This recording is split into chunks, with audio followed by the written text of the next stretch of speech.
What's up, guys? I have the best life hack for you. All you have to do is get your hands on one of these. Just a tin of beans? Nope. Secret compartment. This secret safe can hold all sorts of stuff, hide things from your friends. Right now, I'm using it to hide.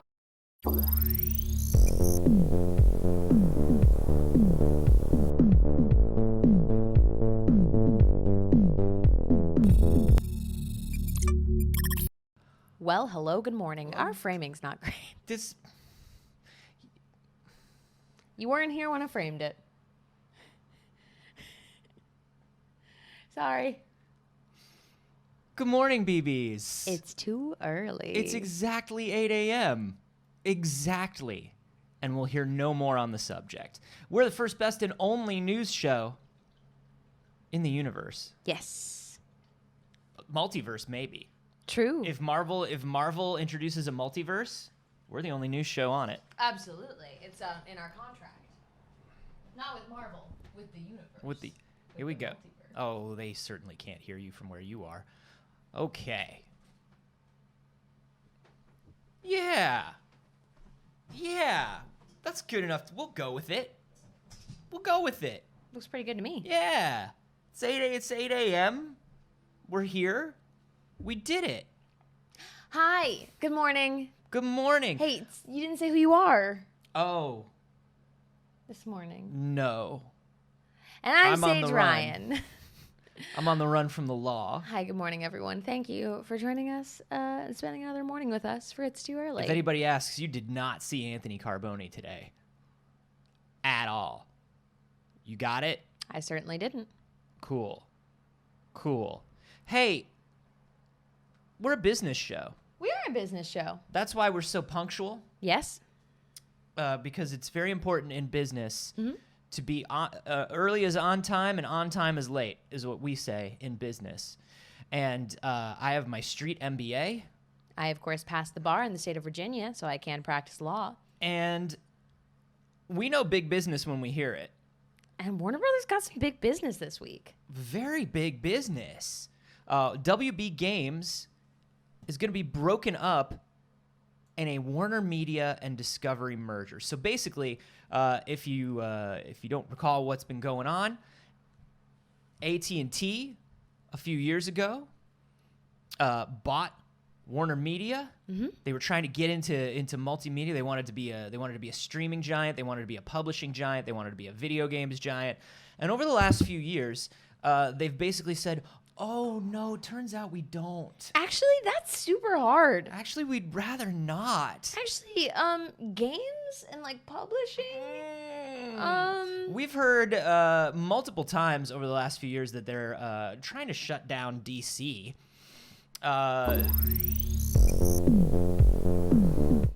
Good morning.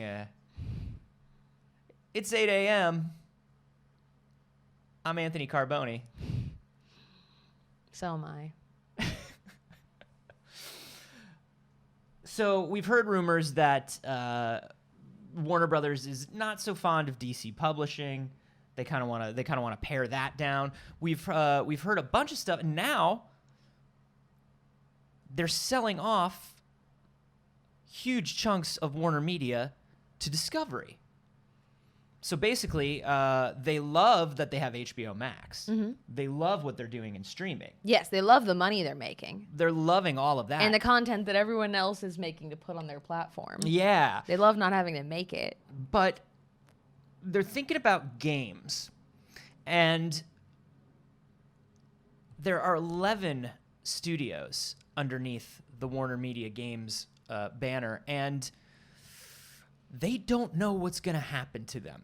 Basically, according to the company, this is the official statement we got. Some of the gaming arm will stay with AT&T, and some will go with the new company.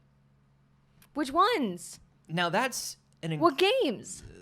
That's an incredibly broad statement and Yeah. non-specific statement. To let you know what we're talking about, here is who falls under the current Warner label. Rocksteady, NetherRealm, Monolith, TT Games, Avalanche. Of course, all the WB Games studios, Montreal, Boston, Los Angeles, San Francisco, San Diego, New York. That's 11 game studios who are responsible for huge IPs. Mm-hmm. You know, you're talking about Rocksteady. That's Batman. Yeah, you looking forward to Gotham Knights? Maybe it's coming. I hope we still get it. Hey, you looking forward to that Suicide Squad game like I am? You like Mortal Kombat? Do you enjoy Lego games? I sure do. Hey, were you looking forward to that Turf RPG? I know a lot of people were looking forward to the Wizard Turf RPG. Never heard of her. So this is very interesting because some of these are staying, some of these are going. We don't know which ones exactly, and we don't know, depending on which company they go with, that company's going to look at that studio's plans and be like, well, maybe we want to release this, maybe we don't. Yep. Maybe we can and maybe we can't, right? Maybe some of the IP gets transferred over to the new streaming arm with Discovery, and all of a sudden they've got to litigate IP with the other part of Warner Media. Bag Salad in the live studio audience said I was so excited for that Suicide Squad game. Same. That was something I was very much looking forward to, as well as Gotham Knights. Now, we don't want to talk about anything as though it's gone. Yes. Because nothing's gone yet. Yes, something I am looking forward to, not was. Yeah, as far as we know, everything is still coming, but it does put some question marks out there. The dog My dog keeps like burping in the background. It's real gross. This gross boy. Oh, look at it back there. Look at this disgusting boy. You little schmuck. Gave him some food when we got over here, and because he saw that we were in a hurry, he thought he was in a hurry, and he ate all the food at once, and now he's burping like a goddamn idiot. It sounds like a truck stop here. It's wild. So basically, we don't know which IPs are going to stick around and which ones are going to go. We do know that AT&T was looking to sell WB Games, just WB Games itself, in order to pay off some huge debt that they had. But we know that they reversed that decision in September because they realized the value of WB Games to their portfolio. We also know that they got granted their patent for the Nemesis system. Yeah. Monolith has the Recently. Yeah. What, 4 months ago? Like 4 months ago, like September. It feels like 4 months ago, but it was like 9. Jesus. September was last month, right? September. It's still March of 2020, right? Right? I still have time, right? That patent was just granted. It's one of the most novel things going on in video games. They've been fighting for that patent for years. So you'd think they'd want to keep it. But this is But no, it's too hard. Video games is hard. Video games real hard. Do you know what make money? HBO Max. HBO Max makes so much money. Hey, you know what? While we're talking about how weird it is to make games, Yeah. we got to talk about Roblox. I don't know of any game named Roblox. I know of an experience platform named Roblox. Of course. Well, that's because Roblox has decided that with all of the litigation going on with Apple and with Epic, that maybe they're not a game anymore. So this is wild. The Apple and Epic court case has been just a treasure trove of information and behind-the-scenes business wildness. Look at this stuff. Isn't it neat? Wouldn't you think litigation's complete? It's fucking wild. It's fucking wild. But now we're already seeing ripple effects of the ongoing case as it's happening. Now, Roblox, just in case you are not familiar with Roblox as a whole, it is a game particularly marketed and targeted at children that meets somewhere between the worlds of an MMO and Minecraft. People are able to build custom worlds within it. You can customize your avatar and a home and a space. They make a lot of money off of in-game purchases. Right. I'm sorry, in-experience purchases. because they are not going to be called a game anymore, and No. they have removed any mention from the word game or even play from the platform. Now, this is wild because, Roblox makes all of its money off of Robux, which are an in-experience currency. Developers who are part of Roblox can build out entire game genres, can build out they can build objects. It's very Second Life, but it works. Second Life for children. For children, and it works well. But what's going on is all of this litigation is about what's allowed on the App Store and what kind of monetization is allowed on the App Store. Of course, that's why Epic Games took Fortnite off the App Store. They wanted their in-game store there. And they didn't want to give Apple a bunch of the cut. Now, what they noticed, so the Epic Games lawyer was like, hey, we noticed that Roblox is on the platform, and they're a game, and they're charging for... Not a game. Oh, not a game. No, we don't make games. What is it then? It's, I would say it's an experience. An experience. Yeah. That's what Apple said. Because if they said it was a game, theoretically, that would mean it was circumventing their system for games, which they said they would never give anybody special treatment. Absolutely not. For games. So immediately, Roblox goes, oh, yes, of course. We are an experience. Yes, of course. Games, we knew the boss was coming for dinner. Experiences, yeah. We've prepared a lovely 8-course meal. Hold on. Let me just get these steamed hams. So some of the changes that we've seen so far are continue playing is now just continue. Oh, so yeah, we want to say they removed anything. Any mention of it. Any mention of game. There is no more mentioning of game in the experience of Roblox. Just Games removed it. now just says experience. Anywhere you would find the word game. Continue playing is now just continue. Friends playing is now just friends visiting. Friends visiting the experience. The games label at the top where you would find things to do is now discover. Join game is now Discover what? Experiences. Join game is now just join. And playing is now active. We're not playing over here. That sounds very fun and like it would make money and you would take some of that money. No. We're simply actively experiencing Roblox. Yeah. We don't have... Don't look over here. No, we don't have any games. No, absolutely not. I told them we don't have any games. Hold on. Ready? Yeah. Oh, no, I'm sorry. We're just actively experiencing this app. Thank you, Apple.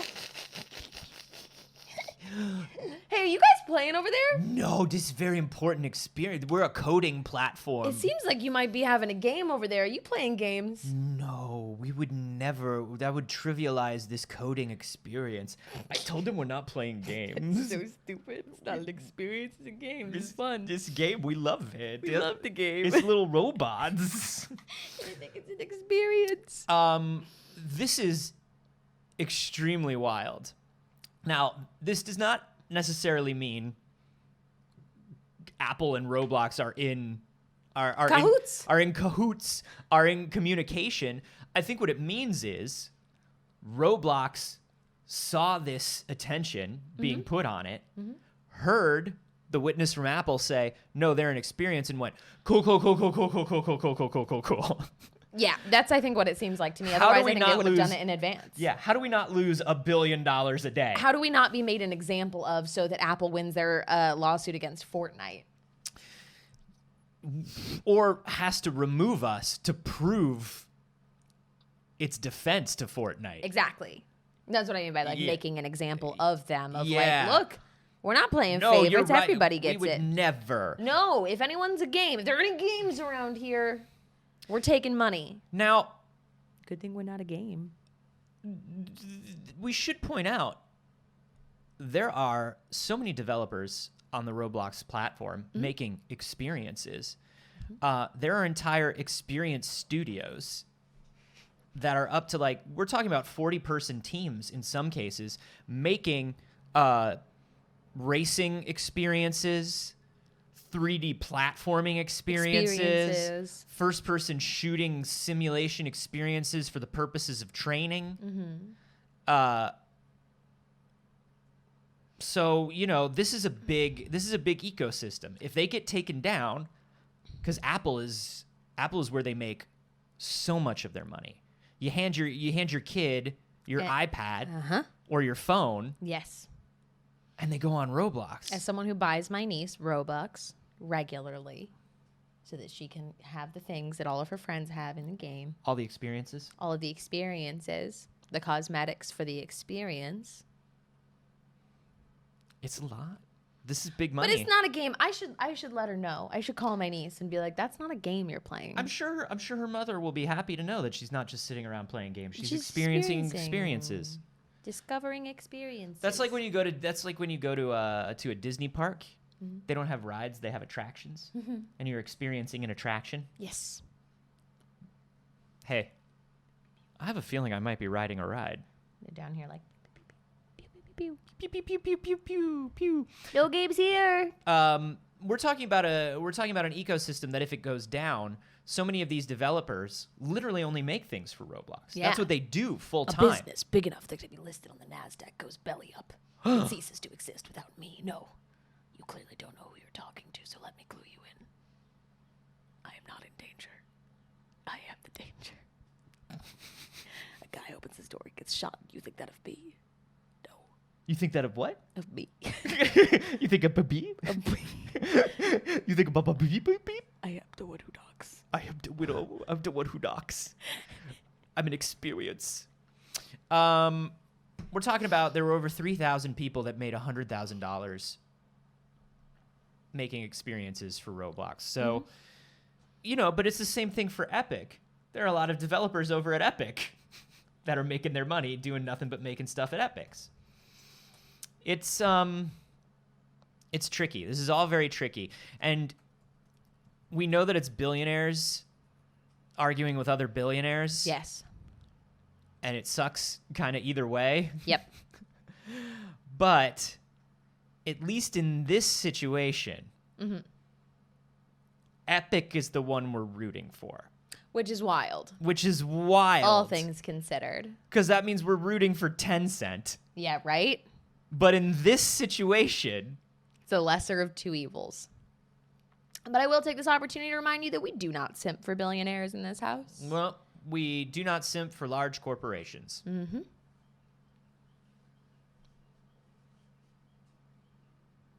Moving on. No one was with me on that.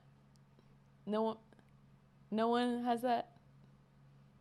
What? The whole monologue from Breaking Bad in their head. I mean, it's topical. You know, I try to keep my references relevant and topical for the time. Yeah. But I just thought that was something that was like burned into all of our brains. Yeah, I think Like End of the World is. Yeah, everybody knows I'm the one who knocks. Yeah. Do you know? I can't think of that without immediately thinking about Bane, though. They're both monologues are connected in my brain And for then some you reason. think the doctor says your friend is connected? Yeah, it's like I am the one who knocks. You were only born, or you were only in something you adopted. You were hanging out in the dark, but I was there, Bane man. just says you were adopted? You were adopted. That's Your whole messed up. your whole origin is fucking bullshit. I'm the one who knocks in the dark. Very similar. It's very Anyways, let's keep talking about games, shall we? Games and business, business and games. Maybe another big business that we like to play the games of but do not simp for. Sure. Let's talk about Blizzard. Let's talk about Overwatch. Now, of course, our sweet new kid on the block, Aaron, had his big debut last week. Yes. Taking over for Jeff. Did a great job in his clean, fresh white hoodie. Good job, buddy. Good job, Aaron. That We're was pulling for you. condescending, and I didn't mean for it to be truly good job. That's great. That's a hard position to step into. We're very proud of him.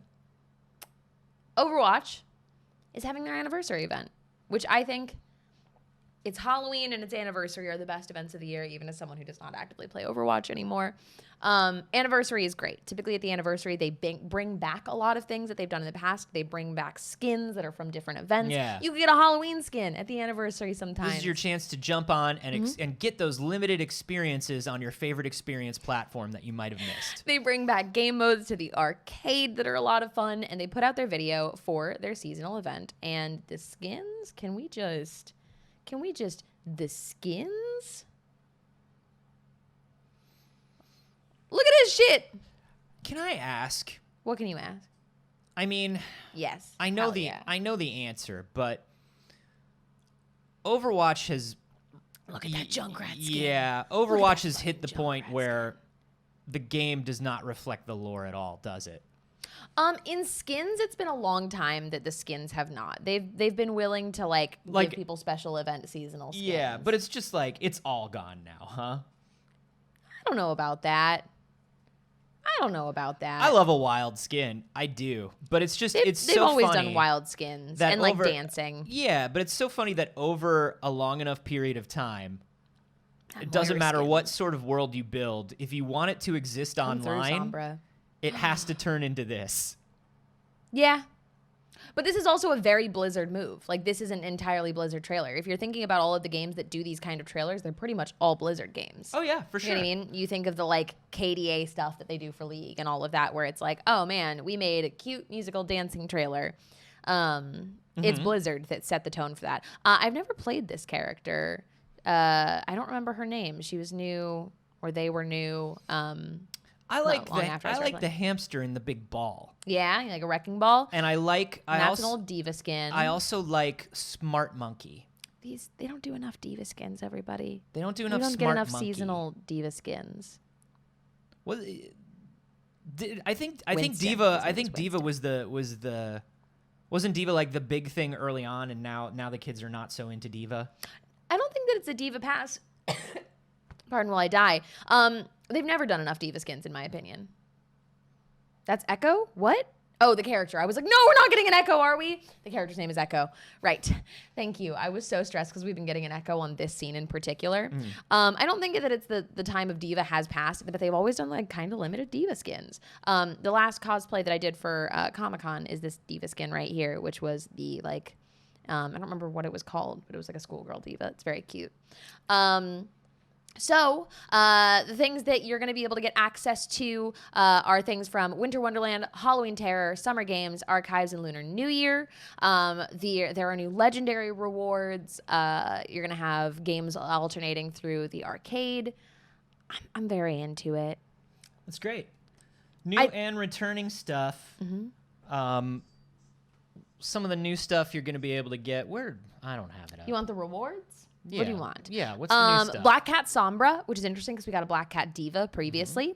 Funky Baptiste, which is also a fabulous skin. That's the one that like starts off the trailer. Junk Food Junkrat.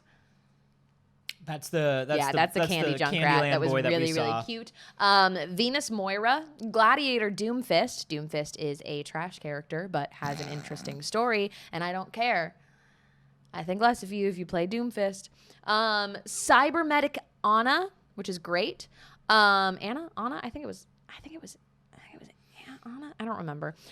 Bird of Paradise Echo and 8-ball Wrecking Ball. The hamster 8-ball. is in a tiny tuxedo. It's very cute. I'm really into Think that. about that. Venus Moira is an absolute bad bitch, and I'm so into it. Moira gets a lot of skins that makes them look like David Bowie. Okay. I love it. Okay. I love it. Boy, so Blizzard, much. Blizzard, one thing that they're great at with their hero design and their character design is they always make sure that there's somebody in there for everyone. Yeah. They're very good about that, and that's one of the things that I've always loved about their character department. So very exciting times for Overwatch. That kicks off yesterday. So it's happening right now, and it'll run until May 28th. How exciting. How exciting. In other news about extremely old games and new news for old games, Grand Theft Auto 5 is coming to PS5 and Xbox Series in November. We knew it was coming because they, for some reason, started off the big PlayStation event with a Grand Theft Auto 5 trailer. They said, new console, new games. Buy Grand Theft Auto 5 again. So GTA 5 and GTA Online are coming on November 11th. We did not know the date yet. Now we do. It's the most popular. It's one of the most popular, most money-making things in the game industry. GTA Online, GTA 6. We've said this so much, and Take-Two actually released their upcoming platform. They're releasing something like 21 games. Yeah. And some of the things that were missing. Obviously, some of the sports titles are missing this year, but also no GTA 6. Like, Nope. it's not going to come. GTA 5 has been out since 2013. I was living in San Francisco when GTA 5 came out. That's a very good question from Son of Orpheus in the live studio audience. They said, do you own more GTA 5s or more Skyrims? Skyrims. Because I only grabbed GTA 5 when I got it once on the PC. I got it on Steam, and then I have it once for free on Epic when Epic gave it out, because I was like, why not? I'll just add it to my library. But I don't have it for any consoles. I had it for Xbox 360. I'm pretty sure I have it for Xbox One, and I have it for PC. But how many scrims? I think the same, actually. I think I've done 3 Skyrim copies. I have For the same ones, actually. Xbox 360, Xbox One, and PC. I got it on the 360. I have it on the PC. I have it on the Switch. And then I have VR edition on the PC. Yep, I was going to say VR. So that's 4. Yep. And I only have 2 but literally, I think I've played like 4 hours of GTA 5. And I've never even dipped into online. Like, I've watched people play online, and I get it, but also not for me. I've played a lot of GTA 5. I have played the story all the way through. I've played some online. I don't actively play very often. We're talking about an 8-year-old game. Yeah, that's getting a really hyped up re-release. And not even like a re-release. It's just like, buy it again for new consoles so you can keep playing it. Well, we know that...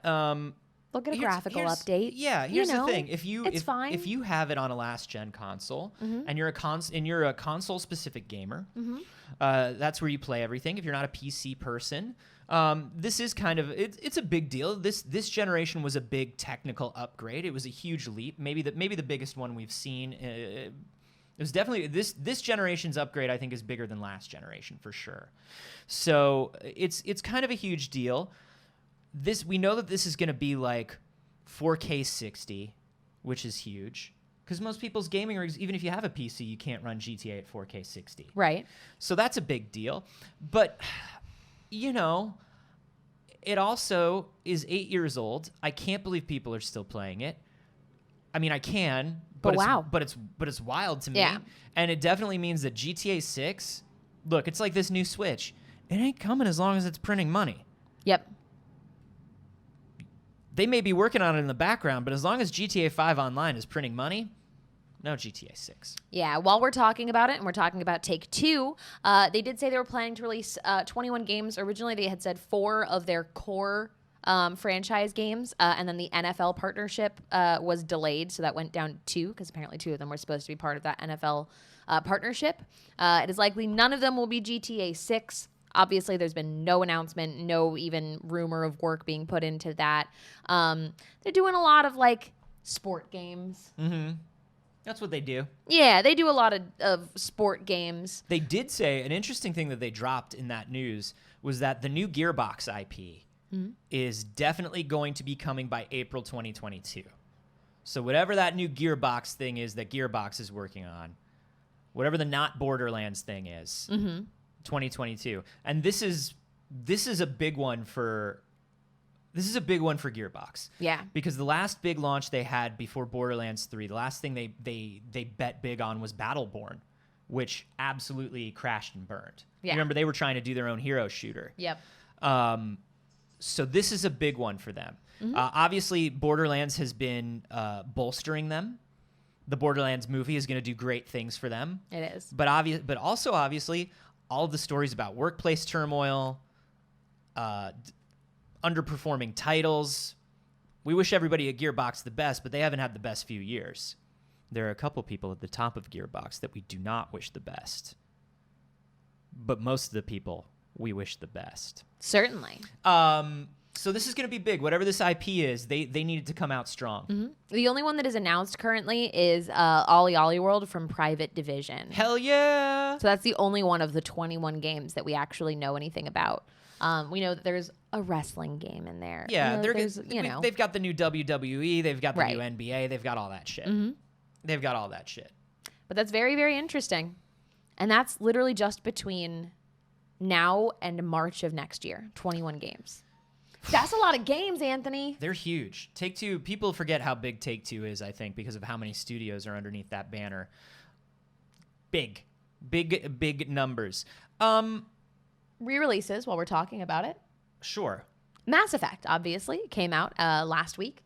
Have you been playing that Mass Effect Legendary Edition? Are you enjoying it? Are you having fun? Did you get that 11 gigabyte patch that came out last night? So there was already the day one patch, which was huge. It was like 20-something gigs. Yeah. There was an 11 gig patch last night, and here's what's crazy about it. Nobody knows what it does. It was very, very vague in the patch notes. It basically just said like Fixes. general improvements, minor calibrations, iris shaders improvements. The only thing that I really recognize is lighting and shadows, which is wild because that's entirely what they added. Yeah, that was like the big For the graphical Mass Effect update for the Legendary Legendary Edition. Yeah. So 11 gigs is a huge thing to just pop overnight and not explain to people. Right. Something in that patch notes is definitely missing of what took up 11 gigs, unless they just had, that would be a lot of minor fixes. And like, look, put out the updates. That's great. The only concrete thing besides lighting that I see on it is there was a bug that was not giving people achievements and trophies for kill number specific stuff, like that wasn't triggering. Yeah. So that's cool. Is it 11 gigs? I don't know. Fixing some of the artifacting that was happening, I guess, in cutscenes. How did you? So you haven't dove into it yet. I haven't yet, no. I've been watching some people play it. I've been jumping around on Twitch watching some friends play it because I haven't dug into it yet either because I'm in self-imposed Zelda land until July. Yep. But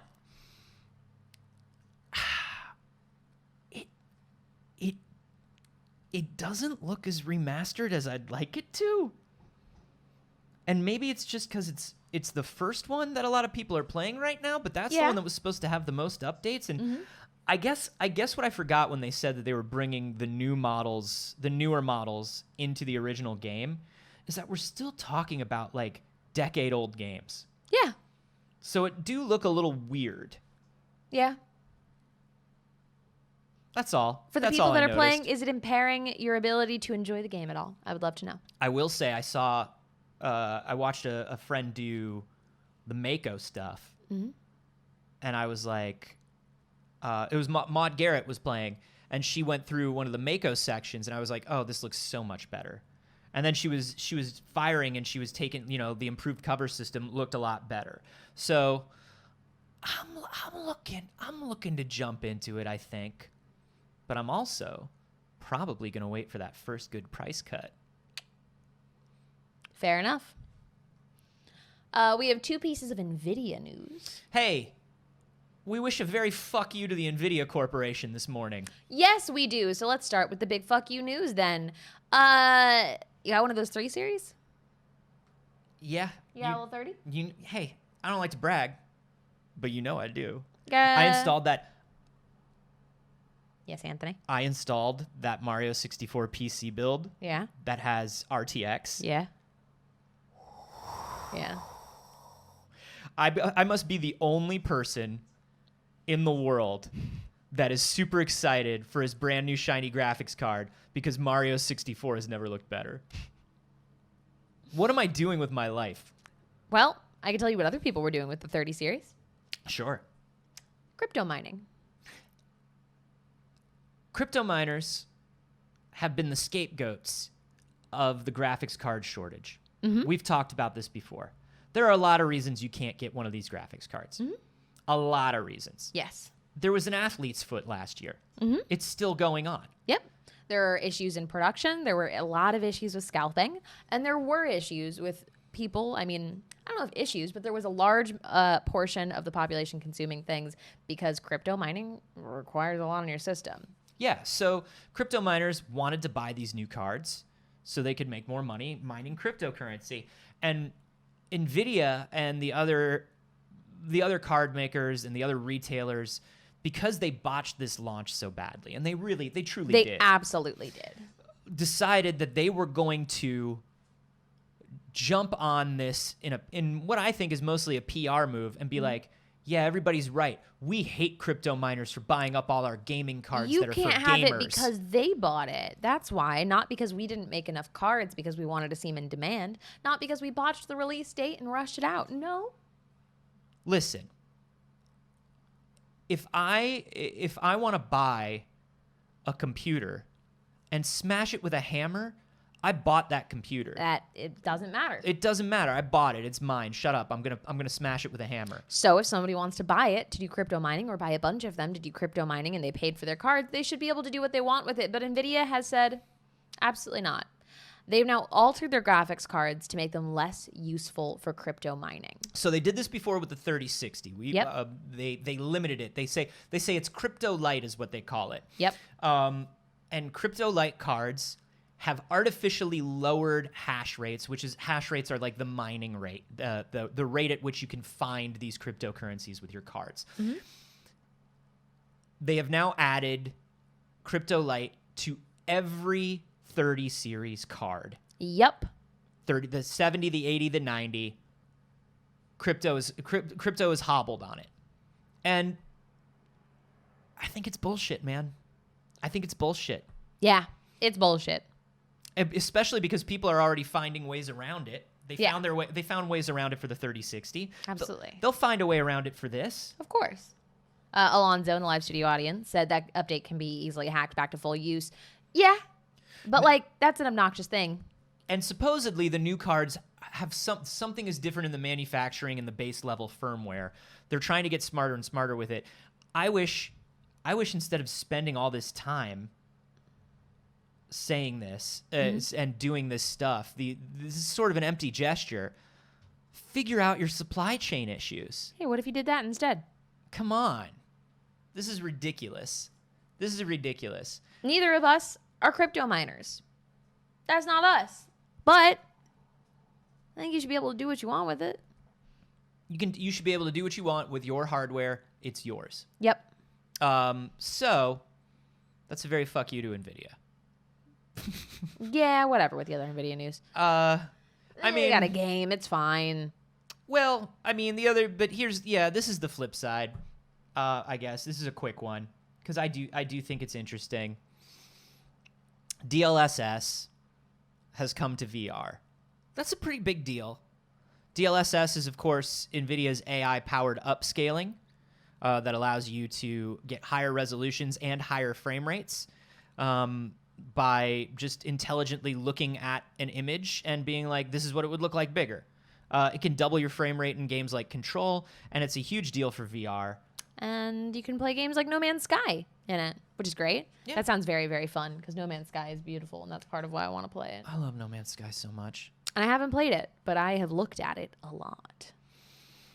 You should definitely jump in, and when you jump in, I will jump in with you, and I will help you build things in the beginning and give you space stuff. Okay, I love space stuff. I will give you some space stuff. So essentially, NVIDIA is claiming that you'll be able to double the performance in No Man's Sky on ultra settings to help you maintain a smooth 90 frames per second on an Oculus Quest 2 with an RTX 3080. I love that. That's my exact setup. That's great because we've talked before about how we love hooking, like the Quest is like $300. We love the Quest. We love the Quest. You hook it up to your PC with, you don't need their special cable. Don't believe them.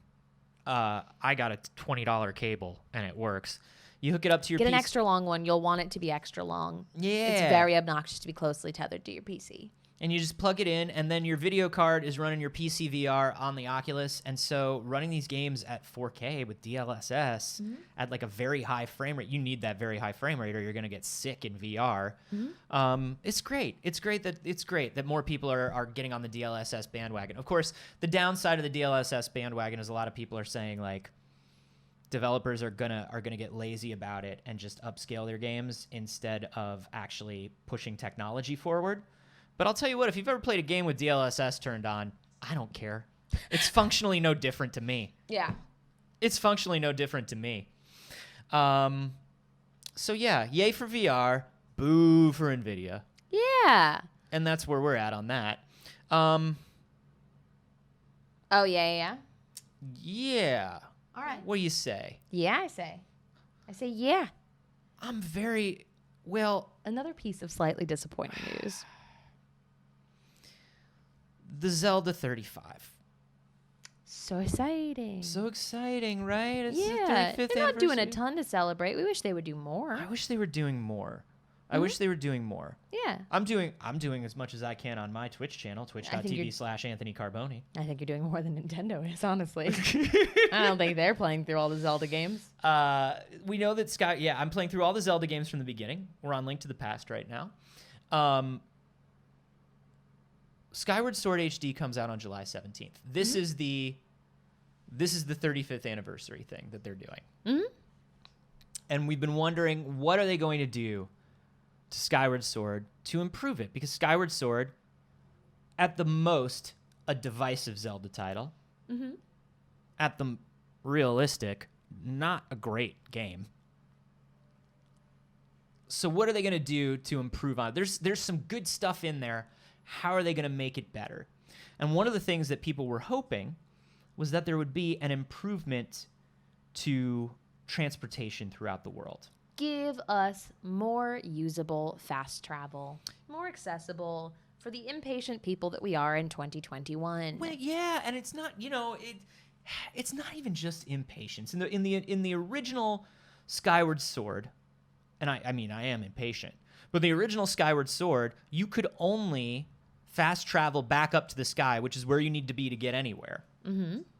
If you were at a save point, which means you had to run your ass all the way to a save point. Right. Just to get out of the level you were playing. It's obnoxious. And things like that used to exist in games all the time. We used to have a lot more willingness to fuck around and waste time. He has a magic bird. It's nonsense. He has a magic bird. The magic bird can't just come grab him? Nonsense. Why can't the magic bird just come from wherever he is? Anyway. I hate games with save points. I hate games with like you have to go and save. Autosave. Autosave on all games. Sorry, anyways. I get that. I get where you're coming from on that. I hate like manual save points. I get that. I 100% get that. Resident Evil? I do think that there are places where the save point does add to the design, but it doesn't add to the design as much as just let me save everywhere. It never trumps the convenience of letting me save whenever I want to. Save, it's a video game. Yeah, it's a video game. I'll say this: consoles have a good time. Consoles with instant wake up wherever you are have really changed that. Yeah. Because now I don't care. Because if I need I to play on PC for the most part, though. Yeah, that's true. That's true. If I'm playing on console and I can just put the console to sleep and come back, I love that. But I do want. You should be able to save anywhere. Just don't make me do it. Look, hey, Resident Evil, Capcom, I'm here for a good time, not a long time. Don't make me run to a save point. Come on, baby. I got a lot going on. I'm busy. I gotta get out of here. I'm trying to get some shit done. Baby, bubby, it's me, Ethan Winters. This is my Ethan Winters impression. That's probably what he sounds Baby, like. bubby, it's me, Ethan Winters. Stop biting my hands. Mm-hmm. Everybody's biting his hands. You have too much expression in your face. Baby, bubby, it's me, Ethan Winters. Yeah, that's Stop biting my hands. He expresses everything through his hands. That's why. Naturally. Anyway, Skyward Sword, Nintendo has announced that they will be adding fast travel. Save from anywhere. Oh my god, amazing, exciting. Thank you, Nintendo. Return to the sky from wherever you are. Wow, Nintendo, thank you. And all you need is to buy this extra amiibo that does it. Fuck! Doesn't come with it. Doesn't come with it. All you need is this extra $15 piece of plastic to touch to your controller. It couldn't be more convenient to fast travel whenever you want. Nintendo, please. Nintendo. Please, we love you. Please, stop. Please, my game. It's very sick. Was such garbage. Such garbage. I remember Mario Odyssey. One of the amiibos, I think it was the Bowser amiibo or something, would tell you where hidden purple coins were. And so I remember my partner at the time was playing a lot of Mario Odyssey, and she's the sort of person where it's like, got 100% a game. Doesn't get into games, but when she does, wants to 100% it. All right. And so she was like, we gotta get this amiibo. I was like, no, please. Please. She's like, we gotta get this amiibo. We had so many fucking amiibos. Peach healed you? Yeah, Peach would heal you. You could only do it so many times a day. Okay. But like, yeah, if you touched the wedding, a regular Peach or a wedding Peach. So if you already had the Smash Bros amiibo Peach, it would work. But if you had like wedding Peach, there was like wedding Bowser. We bought the wedding 3-pack. It was trash. It's cute. It's cute. But then what are you gonna do with it? But then what? Where do you put these stamp-looking things? I do enjoy, like, if people collect amiibos and listen, I don't buy useless things. We know that I don't waste my money. I'm very frugal. I don't buy, things that aren't essential for life. I would call myself a minimalist. Sure, Anthony. At one point, we had so many amiibos. It's fucking wild. Not gonna lie, Suit Bowser can kind of get it. I will say my favorite Mario one. can't. My favorite one is Bowser, because Bowser's like, he's just on the edge of like the person who goes to the wedding and really wants you to know they're emo or goth. Like it's too much, but Bowser's just at the right place. Yes, he is. Because he's wearing like classic top hat and tails, but then he's still got his bondage gear. Yep. Look, they put Peach in the middle like, oh man, who do I choose? Oh no. We know. It's Bowser.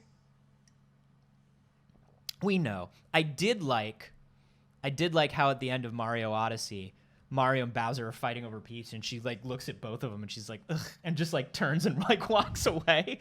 Like she's like, I don't even want to be a part of this. But we will say that Bowser doesn't have the confidence.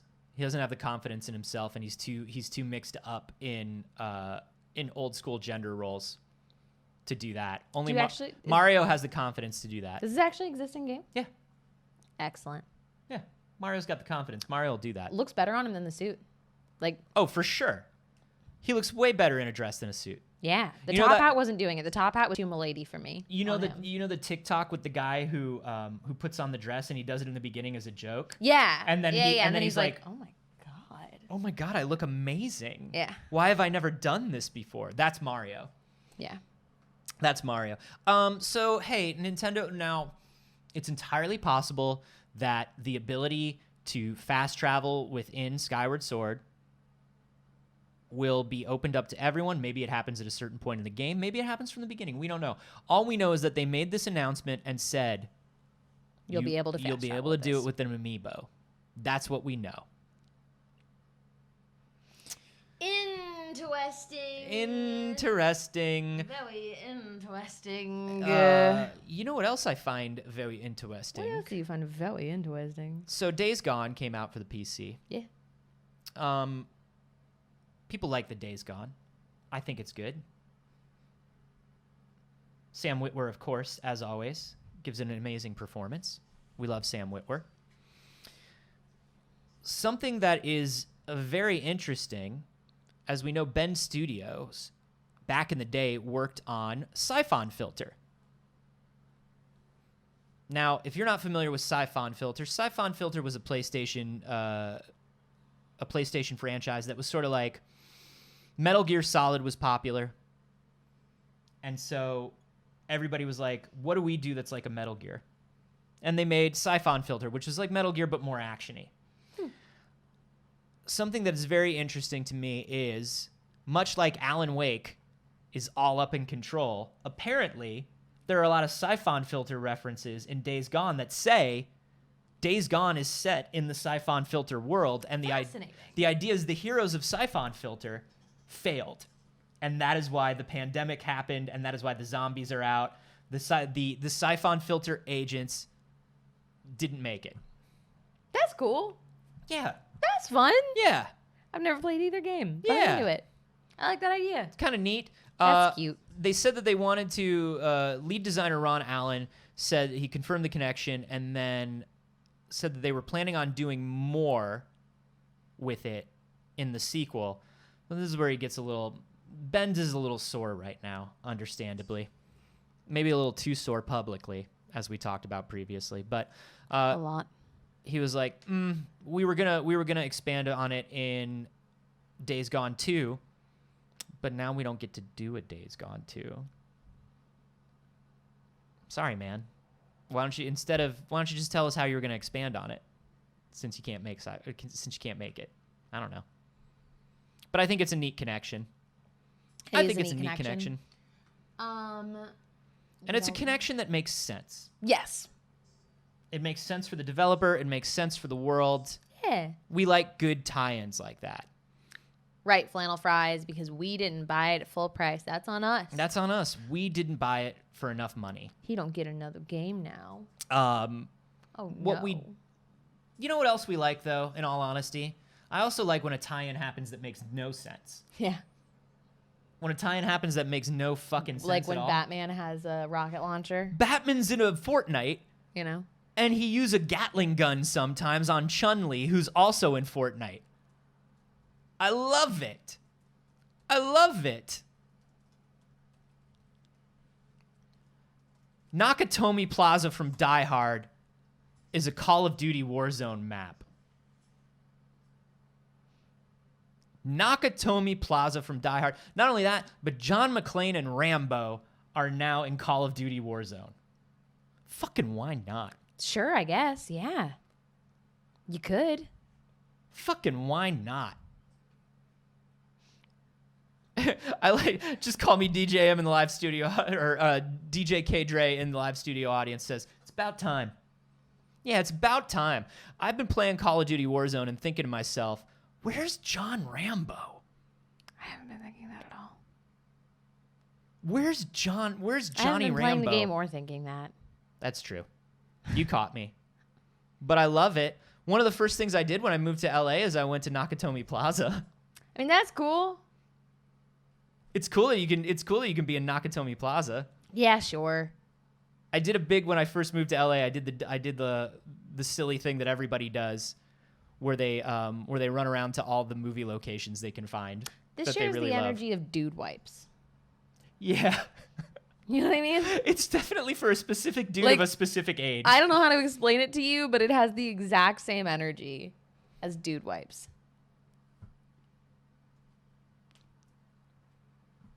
It's fine. It's fine. We get it. It makes me go, we get it. We get it. We get it. Yeah, I understand.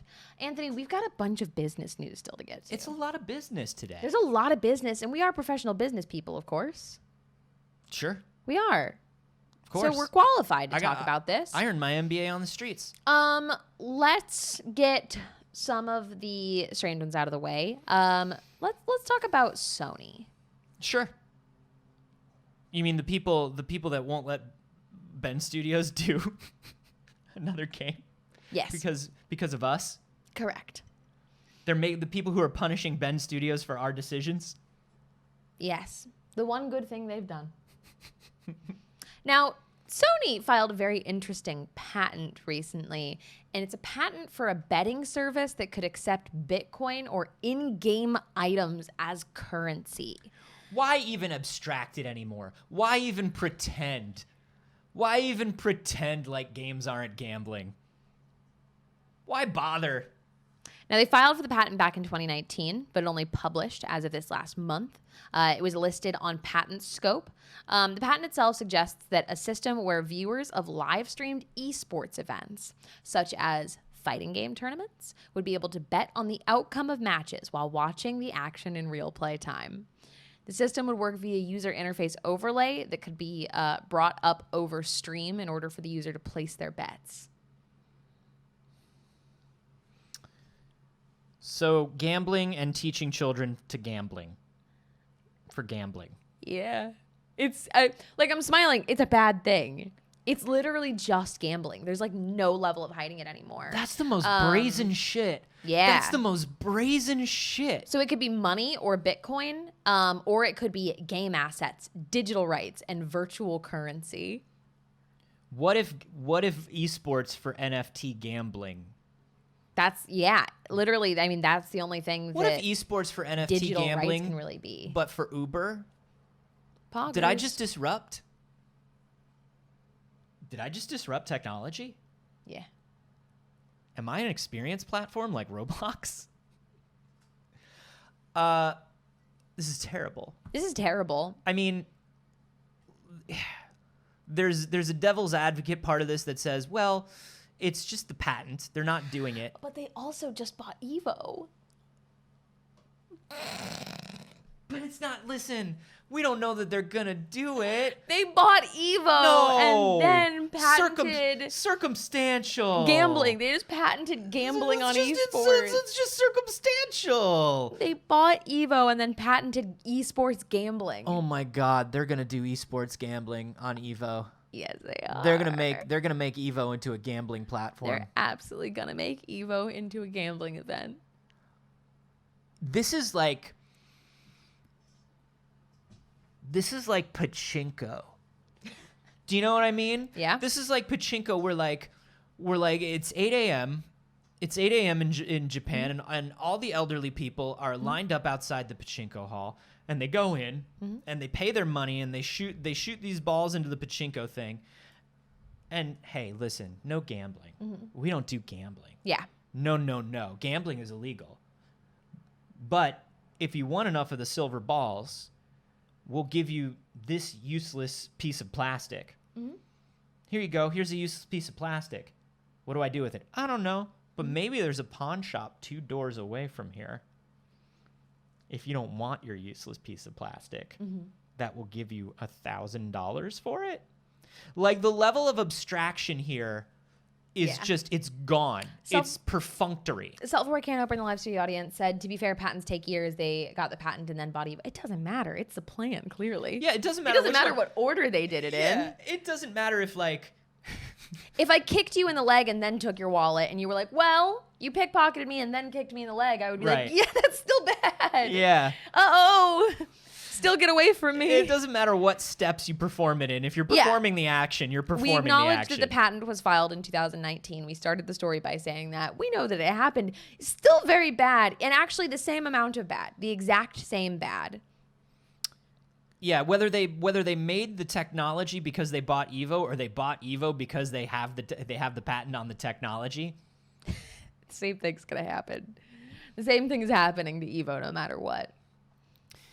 This is wild because when you think about this in terms of the stories that we've seen recently of people shutting down, like literally rolling in with the police to shut down people who are selling tools like auto aim bots and things like that, or people who are trying to sell skins and things like that on a third-party market, and how they're trying to shut that down, right? Like I get a skin, I win a skin, and there's a functionality within the game for trading skins. Yep. But I sell that skin on a third-party platform like eBay or something. Right. For $1,000, I'll give you this skin. Yeah. And they're like, no, can't do. And then they're like, but you could gamble on our platform with it. The fact that they're creating these economies and then locking them down and then enforcing it with literal police. Very interesting. And by interesting, we mean terrifying. Very and bad. look, I'm drawing broad conclusions here and extrapolating outward. What we know now is Sony has a patent. Sony owns Evo. I'm just saying all of these things coming together that we've seen recently don't make me the happiest or most comfortable. No. Definitely not. That's all. There is a technology that makes me a little more happy and comfortable. Okay. Google. Google's doing some stuff. Oh, Google makes me so happy and I comfortable. mean, no, Google makes me wildly uncomfortable. They're a terrifying company that's doing terrifying things, absolutely. But this particular piece of technology isn't gambling, at least. Project Starline was previewed. They did their big Google I/O. Yeah, Google I/O. They talked about a bunch of little things. They talked about the fact that you're going to be able to have more privacy for your photo albums on Android devices. They There's a bunch showed of off. They privacy showed off updates. Android 12. They showed off like just a bunch of quality of life improvements for Google products. Yep, great. If you have an Android, cool. We're happy for you. They also showed off Project Starline. Project Starline is a video chat service, essentially, that requires you to have something physically installed in your space to utilize. It's a Google Glass moment. Nobody's going to do this off the bat. This is not consumer accessible. Right. But it allows you to have a borderline hologram of another person in your space. Yeah. So this is an extension of things that we've seen for like very high-end video conferencing, like big offices. I remember going to a meeting with one of the agencies here in LA, and they had a conference room where half a conference room table went up to the wall, and then their office in New York had a matching conference room. That's cute. And then the wall, it was like a big screen, and it looked like everybody was at the same table. Also, it's oddly cute. It's cute and it's cool and it's weird and it's expensive and it's a flex. Let's be honest. It's a absolutely a flex. It's 100% a flex. But the idea of everyone wanting to feel like they're together. Yes, Cisco telepresence. Thank you. Just call me DJM. This is cool because it takes that woman is not there. That woman is a 3D model. It's taking the LiDAR AR scanning from a device, building a real-time 3D model of somebody, but then it's also using the cameras from those devices to map the textures onto that model. And then it uses basically like a Pepper's Ghost, like they use in like haunted houses and theme parks. Yeah. To make a 3D reflection. Now, this is crazy town. Yeah, it is. That woman's not there. And it's not as impressive watching it here in the video. Of course, because you obviously. can't see 3D. But holy moly, Saige. Holy mackerel. Yeah. Mike points out an interesting use of the technology, obviously going into like other things that are not communicating with your family. Can I have Nick Fury yell at me or have Lord Vader choke me? Yeah. Will you be able to buy models for Google Starline that aren't you? Yeah. The same way you can do filters for like Zoom and stuff. Yeah. This is bananas. This is cuckoo bananas. And obviously, like Saige was saying, it's not for everybody. It's for installation in businesses and education and things like that. But the idea is eventually this will trickle down. In theory. In theory, eventually you'll be recording a message onto a droid. You know, again, we see these things that Google does where you're like, fuck, this is really cool technology. It's the Google Glass effect, where it's like, this is not accessible for everybody. This is not somebody that people are going to like have easy access to for a long time. And in the meantime, it's going to kind of fall away and we're going to forget about it. And we'll see one day the technology of Google Glass will resurface in wearable glasses. I'd also like to point out Oscar Sandstorm. I think that's great. in this house, we actually support sex workers and OnlyFans models. It is a valid profession, and there's nothing wrong with upgrades to making that a safer and more immersive experience so that people can get their fucking money. And we would never, ever shame people for participating in it. Yeah, you remove the "oh no" off of that sentence, and that's a very interesting point. Yes, it is. That's a hugely interesting point. You didn't get there yet? Because as soon as he said "choke me, Vader," I was already there. Well, I understand that but he was that's where talking you about something But that's different. where you start. Yeah, of course. That's where you start all the Right, time. and then all of a sudden I was like, oh yeah. "Choke me, Vader" that's Yeah. Saige's jumping off point. Right, exactly. I'm like, oh, Vader could. I think it's cool. But H Acosta 7192, great for long distance relationships. Yeah, absolutely. It's great for all this stuff. I think it's so cool, and I can't wait for it to trickle down. Somebody was mentioning, when do we get to do the volume from The Mandalorian in our house? To which I say, stay tuned. I'm working on some shit. I'm working on some inexpensive shit. Very interesting. I think it's neat. I want it. You know? Give me. While we're on that, Speaking of people getting their money. let's talk about hot tub streamers. Specifically, let's talk about Amaranth. Now, Amaranth is somebody who is widely hated on Twitch. And also widely loved.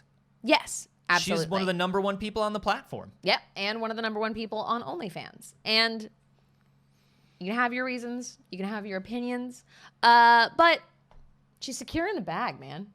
So many bags. She's always secure in the bag. She has multiple revenue streams. Yeah, live all the goddamn time and a massive, massive streamer. You can see in this, even in this image, that she has a sub goal up of 23,000. $4.99 times 23,000 divided by 2 to give Beezy his share. That's a lot of money. What that is a lot of money.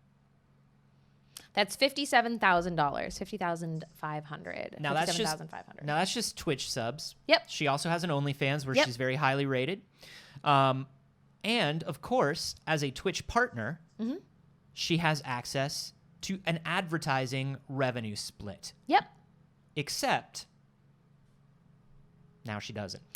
Twitch has, without any notice, demonetized Amaranth's account. So she can still collect donations and subs and bits, but they will no longer allow her to make any money off of ads. Now, for like 99% of streamers on the platform, we make nothing off of ads. Ads, like, actually are pennies for most Twitch partners. It's cute. It's a cute idea. It is not in any way comparable to YouTube's AdSense and the money that people make on YouTube. But even YouTube's AdSense is cute. It is, but Twitch people make significantly less off Twitch of is ads. super cute. Yes.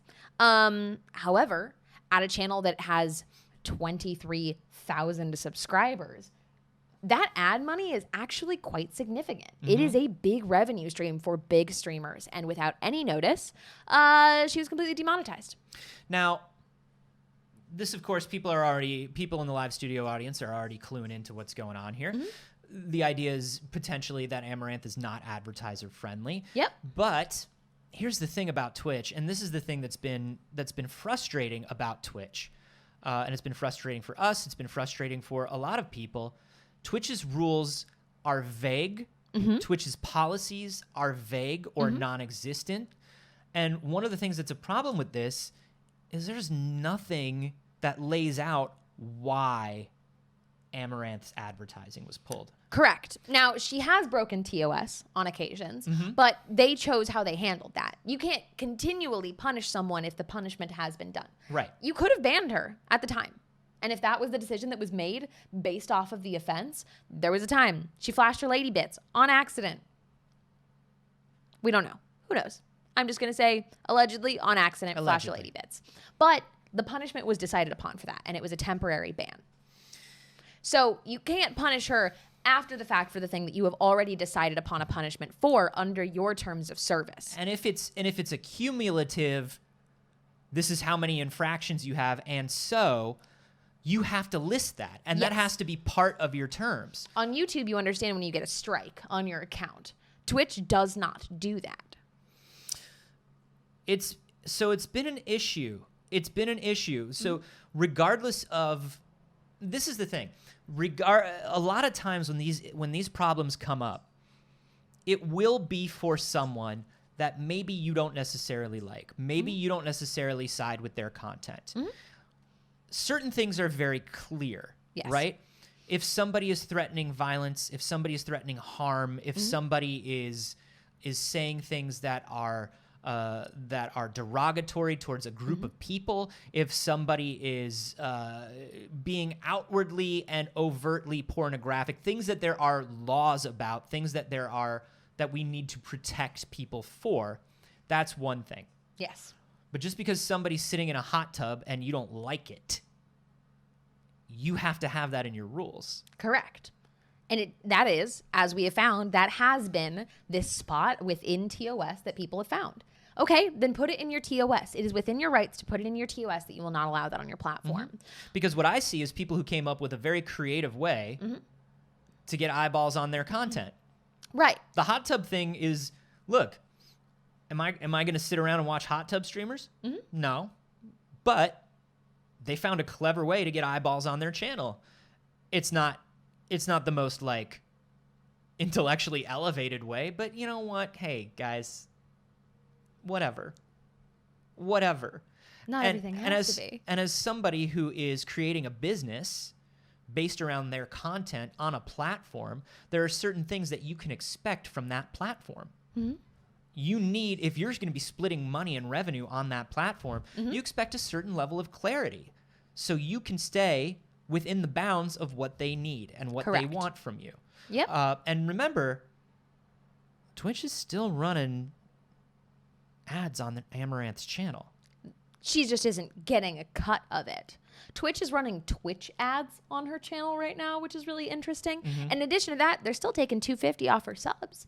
They say, we'll still take money from the content that you're making. We will still monetize your content. We will just not take you won't get your cut of it, essentially. On YouTube, if your channel gets demonetized or you lose your partner status or whatever, that doesn't mean AdSense goes away on your channel. It just means Google says, you're not cool enough to have some of this money. Right. You're making the thing and we're running an ad on it, but you're not cool enough to have the money. And it depends on the channel. There are channels that they just do not run ads on because they're not willing to risk that liability with advertisers. Now, Amaranth had a statement on it. She said the issue is not Twitch removing ads. It's them doing so without any clarification of what their guidelines are. We saw this coming. Everyone expected it. No one expected it without communication, though, just like a stealth removal. Yeah. She said, I'm lucky I'm diversified, but for people who aren't, that's a big portion of their income that they could be losing. It affects more than just hot tub streamers. It goes beyond, doing something to the thoughts. Like if they continue doing this to people who aren't advertiser friendly, it can affect a lot of people. And we don't have a guideline as to what advertiser friendly is on Twitch. Yeah. We say, fuck. Is that advertiser friendly? Probably not. Right. So then give us the rules so that we can follow them because this is people's livelihoods. She touches on something that's very interesting, and this is something that we've seen with Code Miko as well. I expected this. I didn't expect it out of nowhere. People like Amaranth and like Code Miko are pretty fucking smart. Yep. They know that you're going to come for them. What they're trying to do is they're trying to force a dialogue where you have to quantify and qualify your decisions. Amaranth knew this was coming, and she said they're going to have to talk to me, and then we'll get some specific rules, and then we'll know. And Twitch said, not ready. Nope. Oh, no. No specific rules here. No just a ban. specific rules here. We told her that we're not coming. That we're trying to come up with specific rules, but not yet. Yeah, we don't have them yet. We're not going to do it though. We're not going to tell her the rules, right? Like, No. this looks ridiculous. If we It tell doesn't them the make any rules, sense. we have to follow them. They all contradict each other. Yeah. And we would have to enforce it evenly. Like no feet, but only sometime. Right, but unless, I guess, dancing, if you wanted to, because that kind of stuff, that makes us a lot of money. Yeah. Yeah. No, but what basically anything that make us money good? Art, but not if women. Yeah, we're still talking about it, but we're here for you. We're here for you. We're not here for them. We're not here for them. Something that she also said We'll is that send this you is a purple hoodie. Thank you. this is also another layer of it because you have TOS, and we know what happens if you break TOS. You Yeah. get a ban. We don't know how long that will be. That's on a case-by-case basis. You might get a temporary ban. You could get a permanent ban, depending on the infraction. But this is a whole other thing because this is blacklisting. And she said there is no information about what causes it, and there is no communication of when it happens to you. So this is now something entirely outside of TOS because we know the consequences of TOS. Yeah, it's tricky. It's tricky because we see this a lot with these platforms. Platforms want to ask for forgiveness and not permission. Right. Because the less they have to lock these things down, the more control they have over their platform unilaterally. But the moment whether you see it this way or not, the moment you start revenue sharing with somebody, whether you see them this way or not, you are entering into a business partnership with them. That person is, listen, even Amaranth is a minority partner, right? Amaranth makes a blip of what Twitch makes every day. But she's still a partner. Yep. You've entered into a business relationship with that person. And we've gotten to a point where these platforms want to say, yeah, we're entering into a business relationship with you, but we're the business. Yes. You're a resource that we mine. Exactly. I mean, we are Twitch partners, and we had to sign an agreement that has a bunch of restrictions on the kind of content that we can create elsewhere. It has guidelines. I wish that we I could can show you my feet. All I want to do is show you my feet. It's true. He talks about it all the time. It's weird. Ah. Hey, should we do an It's Too Early hot tub stream? Yeah, let's do it. I like that Pokimane did a hot tub stream where everybody was fully clothed in the hot tub. I did not like Pokimane's rhetoric about hot tub streamers leading up to that event. It would have been a very funny gag if she hadn't been talking shit for weeks on hot tub streamers. Now, I do my best not to hate on Pokimane. Pokimane receives a lot of unwarranted hatred for being a successful woman. Yeah, I got no beef with Pokimane. We have no beef with Pokimane, but I will acknowledge that her lack of support for women on the platform is notable. It is. She spoke out saying a kind of half statement that was not in support of women being able to secure the bag on Twitch. And then she promoted that she was going to do a hot tub stream, and she showed up in one of those shirts with the bikini body on it as like, haha, I understand that this is your job and your livelihood, but I do it for lols, right? It's an issue. It's like when people keep launching OnlyFans and they're like, I'm going to launch an OnlyFans. Are you ready to see it? And then they're just like, just kidding. It's just pictures of my dog, and I didn't tell you, and I am completely making a parody of something that is a real career. Yeah, I understand the gag that those people are doing, which is like, this shouldn't be the thing that you're most interested in when it comes to me if that's not how I present myself. But there are ways to do that where you're not denigrating people who do it for a living. Absolutely. I've thought about starting an OnlyFans for my dog, but I would make it very clear that it Right, was an that OnlyFans it was an for OnlyFans for your dog. It's a dagger OnlyFans. Yeah, it's all about the promotion. Yeah. So listen, regardless of what you think about individual, and you know, there may be, if you've been watching us for a while, there may be a dichotomy in your head or something in your head where you're like, well, how come you're pro this streamer, but this streamer got kicked or banned or advertisers taken away? Because it's a case-by-case thing. We don't think no one should ever be banned on Twitch or no one should Everything be is demonetized. context. Everything is context. Yeah, like for instance, hey, you're focusing a lot on dealing with Amaranth. What the fuck are you doing about Onision? Hey, remember how they partnered Onision? Remember how he's like a literal known sexual abuser and groomer? And that's what he got kicked off of YouTube for? So that's what we mean by a case-by-case basis. There are lots of people that deserve to be demonetized, deplatformed, and banned, and imprisoned. Amaranth is just trying to get the bag. Let her get the bag. Let her get the bag. Hey,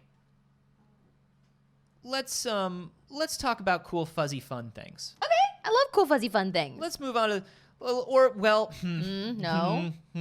No. Have you got nothing? Have you got nothing good? I got one cute thing. Okay, let's talk about one cute thing. I got one cute thing. Monsters Inc. is getting a show called Monsters at Work, and it's The Office but monsters. It's so cute. It's Office but monsters. We are excited. I really, really do enjoy Monsters Inc. as a franchise. I do too. It's such a fun idea. I never saw, what is it, Monster University? I never saw that one. It's cute. It's cute. But I love it because all of the classic creatures are going to be there. Mm-hmm. But they're very obviously introducing an entire new cast that this is going to really revolve around. Yeah. Like this good purple boy, who I think is the voice of Ben Feldman, who I love. Very, very good. Very, very good. Disney Plus, man. We don't simp for large corporations, but I'll tell you what. We're enjoying Disney Plus. We're enjoying Disney Plus. They're bringing out good stuff. They know what to do with their IP. They do. And I think Monsters Inc., as far as animated IP like universes, I think Monsters Inc. is one of the most interesting. I think more Monsters Inc. because it's an interesting universe that you've expanded on. It's an actually original creative idea. And Inside Out. Inside Out. I want more from Inside Out. I want to see so bad. Just show me inside other people's heads. Show me what's going on with people. I love it. I love it so much. Yep. And I love that they're exploring these things on Disney Plus. Yeah. So there you go. That was a fun little palate cleanser. There are other original series coming. We got a release date for that weird ass Resident Evil show. Yeah, the one that looks like video game cutscenes. So this is A CGI animated series. Yeah, so this is the Resident Evil show, if you remember, that started off. It was going to be a web series at one point that Capcom was going to put out, and then it was going to be a movie, and then it became a Netflix show. Mm-hmm. And it's about protecting the president. I believe it's about Leon. What is it? Leon and Claire protecting the president? Yeah, there's Leon's hair. And it just looks so PS3. I cannot even deal with it. You can definitely tell that it started as a web series that they were going to put out on their own and then turned into a Netflix thing. But July 8th, I'm going to watch it. I'll probably love it. I'm going to be honest with you. I probably won't. I'm going to think it's weird and strange and just off in some way, and I'm going to love it because I love shit like that. Tough Guys Protect the President is not a genre for me. No, I understand that. It is not for me. Even from Zombo? Yeah, no, absolutely Even from not. Army of Zombo? Also, zombies aren't necessarily my genre. Yeah. You know that about me. Yeah, that's true. Zombies aren't really my genre. I enjoy the Resident Evil games, but like, I'm gonna be honest with you. My favorite Resident Evil game is 7. 7 was really good. I liked 4 where it was like 4 is also great. excellent. It was a weird couple. The problem with 4 is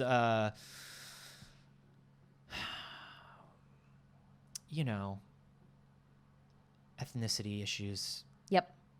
But 7's great. Mm-hmm. 8's great. Mm-hmm. The zombie thing is like the least interesting thing about it to me. Agreed. I like it. I like when Resident Evil just goes off the chains and is just like, it's a weird corporation and this guy is a clone of himself. And Right. like, Exactly. Like I love that dumb But stuff. like world falling to a zombie apocalypse is very much not my horror genre.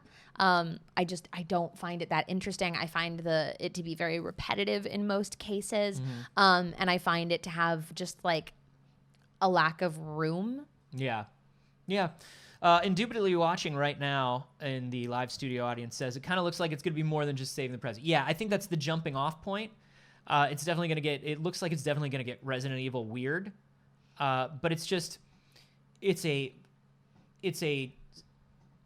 a jumping off point and a story that doesn't pull us in particularly. Right. And I think that what it looks like to me from the trailers is the impact of the world dealing with a zombie apocalypse. Mm-hmm. And that is the area of zombies I specifically just don't have an interest in. I don't think it's a bad thing. Especially after the athlete's foot year. Yeah. I don't do zombies. I don't do pandemics. Like that's what I like. I literally. And I also don't do protecting the government. I haven't played Days Gone because I can't do a post-pandemic. Yeah. What are we gonna do? Right. We don't enjoy protecting the government, and No. we don't enjoy pandemic themes. No, that's I burn it down. Right? Like- So with that in mind, also the government's not going to help you if there is one, and we've very much proven that, everybody. You fucked. You're on your own. I do want to mention one more thing before we go this morning. Okay. Yeah, let's do it. I want to talk about Dear Evan Hansen.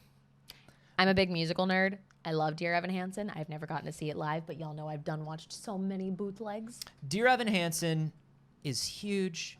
People love Dear Evan Hansen. Mm-hmm. The movie is finally coming. Mm-hmm. The trailer dropped. And I got a question. How come literally everyone... Full screen. Full screen it. How come literally everyone in this high school is 30? How come literally this guy, they show his eyes, that's a 30-year-old man. That man is on his way to work. He's not going to high school. We've got Julianne Moore there as his mom. Now, he is clearly too old to be in high school. That guy's too old. Yeah. They're all too old. This also looks like it was shot on a DSLR. Caitlin Dever's the only one who looks accurately in high school, and she's the same age as me. Is that guy nervous? Is that guy nervous in the locker room because he's 30 and all the rest of those dudes are underage? The biggest problem is, and they did him dirty on this, they have so much foundation on that man, and it ages people. I am an ex-makeup artist. I was previously, by trade, by profession, a set makeup artist. Putting foundation on men makes them look older. And they thought they were making him look younger. You Correct. can tell that's what they were doing. But it flattens out the skin, it's visible makeup, and it looks like you trying to disguise a 30-year-old as a 16-year-old. The man's only 25, mind you. He looks older than that. They all look 30.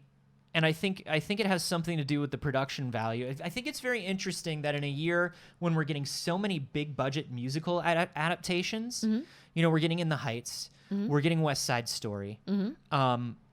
It looks like this movie, for something that has such a huge cult following and people have been waiting for so long, it looks a little underfunded, doesn't it? It does. It looks like a made-for-TV movie, which is so odd to me. It is Ben Platt as the lead. That is Ben Platt.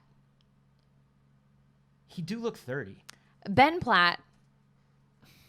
Literally, I looked at that and I was like, isn't that Ben Platt? I was pretty sure it was Ben Platt. And Ben Platt is from the live show. He's 27. It doesn't look like him because they did him dirty on his hair. Ben Platt is a wonderful performer. And I thought when I heard the song too, I really thought so. They are making West Side Story, but I'm more excited for In the Heights personally. Yeah. I think Steven that those are going to be a Spielberg's weird making West competition. Side Story. Ben Platt is a brilliant Broadway performer. He's wonderful. An icon, truly. And they did listen- him real dirty in this trailer for this like low budget student film version of Dear Evan Hansen. When we watched the trailer, I was like, "Oh, this dude can sing. He's got such a beautiful voice. He's selling the performance, but he's like 30." He looks too old to be in high school, which is very standard for Broadway. In Yeah. a play, oh man, absolutely. In a musical, And even on the stage, and even for TV series too. Like a TV show will have like, as long as everyone's 30, yep, you know, it's fine. right. As long as you're consistent with it, it's fine. But also, this is a film, and you expect everybody to be a little closer to age appropriate. yeah, That's all.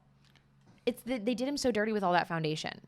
He looks significantly younger He still on doesn't. a day-to-day basis. He still doesn't look like a teen. But there's him with the foundation. He looks like Fred Armisen? Why did they turn him into Fred Armisen? Look at the foundation, how from they flattened out his Portlandia. face.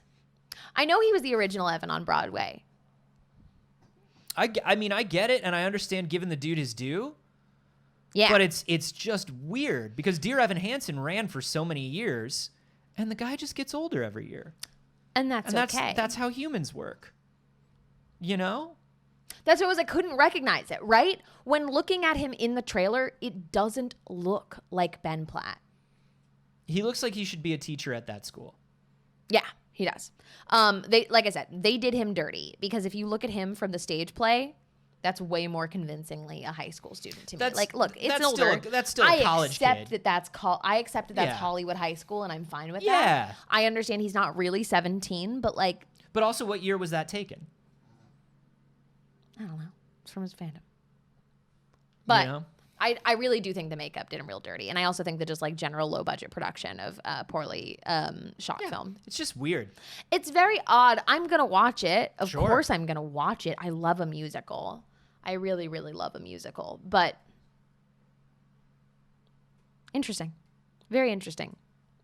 I'm all for musical adaptations. A lot of people don't have access to seeing live shows. I'm all for it. That's totally fine. Yeah. I'm with it. I'm there. I'm down. Yeah. I just feel like give them the budget they deserve. No, we're not. At what point did we ever give the impression that we were against musicals? We didn't. No.